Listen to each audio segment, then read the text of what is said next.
Have you ever experienced this struggle? You're dealing with pressure, heaviness, or just that nagging feeling like everything is going to fall out. And you're not sure if it's something that you just have to live with or if it's something that you can actually support. Today, I'm going to be talking to you about who might be impacted by these symptoms, what our options are as far as support options, and then what to look for when you're looking for support garments for external support. So people who may fall into this category are people in postpartum recovery. You may be experiencing things like this. Maybe you're waiting for or avoiding surgery after a prolapse diagnosis, or you're just at any stage of life and you're managing these symptoms day to day. It is really important to start with awareness. So one of the things that we developed is a symptom tracker so that you can, over the course of a week, tune into your body and really objectively capture what's going on, which will also help better inform you if you're looking for support, what kind of things it is that you're hoping to mitigate with it.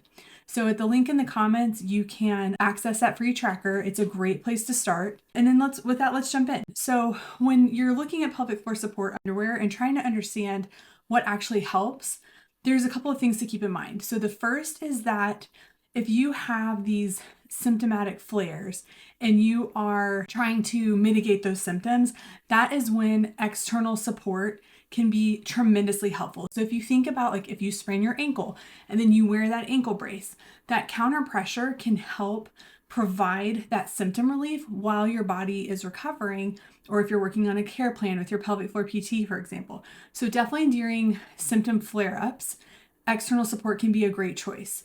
Another time it can be helpful is depending on your activities. So if you've got exercise where you know you may be more symptomatic, or if you have a long-standing day, whether it's for your work, because you're cooking in the kitchen, because you are doing really any kind of activity that would require you to be on your feet, that's when something like support can be really helpful because it can just help mitigate gravity and it, pulling everything down and causing you to be more symptomatic. Another time when you can think about support is really as part of a broader care plan. So you might be working with a specialist like a pelvic floor PT who is creating that plan for you to work on, various things with them in clinic and at home.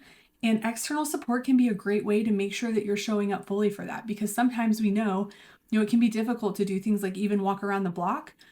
But what external support does is it helps mitigate those symptoms enough and help them not be so top of mind and take up so much mental space so that you can continue as part of that day-to-day life and adhere to that plan with your provider and really show up in the way that you want to be able to and not have that really be taken away from that experience.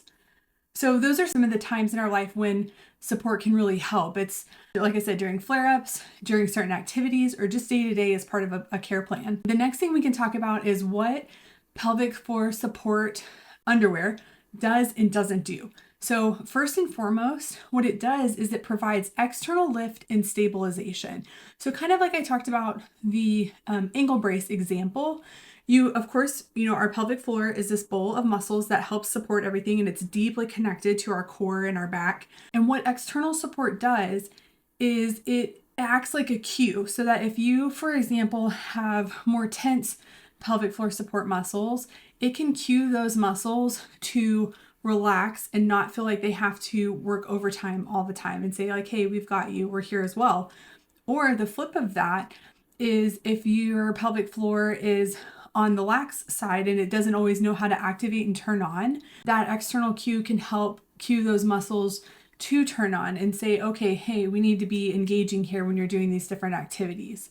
So it's that external counter pressure that provides that lift and that cueing to the body. And then it also just helps stabilize everything by having, again, that external counter pressure in the proper places for the pelvic floor. Then the second thing that it does is can help really reduce like your symptom anxiety during movement, because depending on what it is, whether it's lifting kids or grandkids, working on strength training or running, just going about your day-to-day activity, if you're somebody that's experiencing this, you know how impactful this can be, both physically and mentally.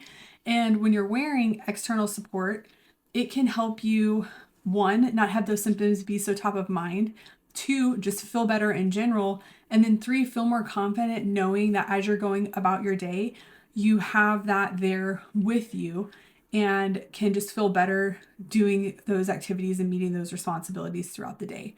Now, one thing it doesn't do is it doesn't replace things like pelvic floor physical therapy. While the garment can help mitigate symptoms, have things not be top of mind, it's still really important to think about this broader care plan and what your long-term journey is. Because like with anything, I like to think of support as one tool in a toolbox for your pelvic health. And it's just one of those tools. So you really want it to be part of a broader care plan. So it's not going to, cure your symptoms or anything like that. It can just help mitigate them while you're working at it from this broader perspective, which is an important thing to keep in mind.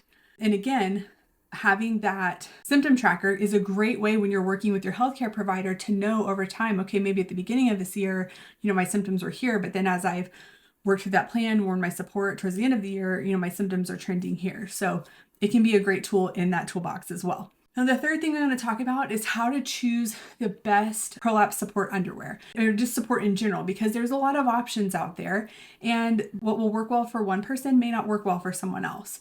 So here we want to think about, one, what are the different types? So there are support garments that are more like braces. They've got like thick bands that kind of go around. They would go over underwear and then under clothing. Some of those may have adjustable straps where you can adjust the tension, which can be helpful for some people. And then they kind of can also come in different forms. So some are designed like leggings that you would just wear out and about, or along those same lines, biker shorts. Or there are others that are designed like underwear so that they can fit more seamlessly into your wardrobe, regardless of whatever it is that you have planned for the day. So it's important to know that there's one kind of different styles, whether it's leggings, shorts, underwear, or these more brace type options. And then there's different like adjustable type options where it has like the straps, and each of those comes with pros and cons. So depending on what you're looking for and you understand that landscape, then you can make a better choice about what might work for you. And again, you might want different choices. So depending on what type of activity you're doing, that leads me to my next point, which is each of these can serve a different purpose or meet a different part of your life. So some of them might have a different level of compression or support, because if you have the adjustable option, for example, you might be able to like dial that up if you are doing like heavy weightlifting, for example, or dial it back if it's just day to day. And reflecting on when you may be using it can help you decide what would work best for you. A third thing to think about is that intended activity. So is this something where, you're having to go into work or to church or various things like that, where you need to maybe dress in a different way than you would if you were working out? In those cases, leggings may not be the best choice. You might want something that's more seamless into that wardrobe so that your clothes are more versatile. But if you are going to the gym, going for a walk, that's where the leggings or support shorts can come into play, because they would fit those environments. So thinking about your activities is another good thing to reflect on as you're making your support decisions. And then finally, I like to really think about long-term wearability. So many of these are an investment, and rightfully so.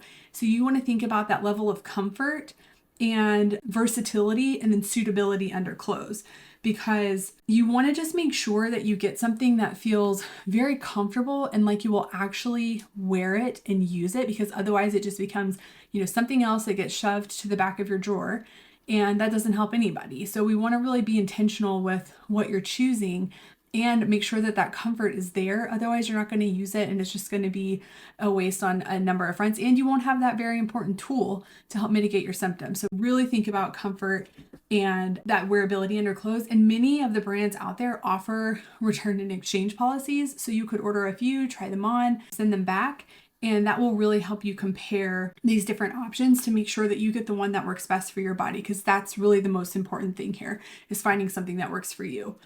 So to recap everything, support wear can be helpful, especially if you are dealing with things like that pressure, heaviness, things are falling out feeling. It can be a great first line of defense to mitigate those symptoms and feel better sooner than later. And then pairing that with a broader support plan and a broader toolbox of options can really set you up for success. And then we can really think about understanding when support garments help, what they do and don't do, and then how to choose the best one for you. And when all of that comes together, it can really make sure that you're educated and empowered to to make the best choice for what will support you in the best way, and choose very intentionally. And then you can pair that with something like the symptom tracker, which you can get at the link below, to make sure that you have that awareness of how your body's doing over time, because it can be really easy to let a lot of time go by and not have those objective, intentional check-ins. So I hope that this was helpful. Check us out in the next video and leave us a comment with what you thought about this.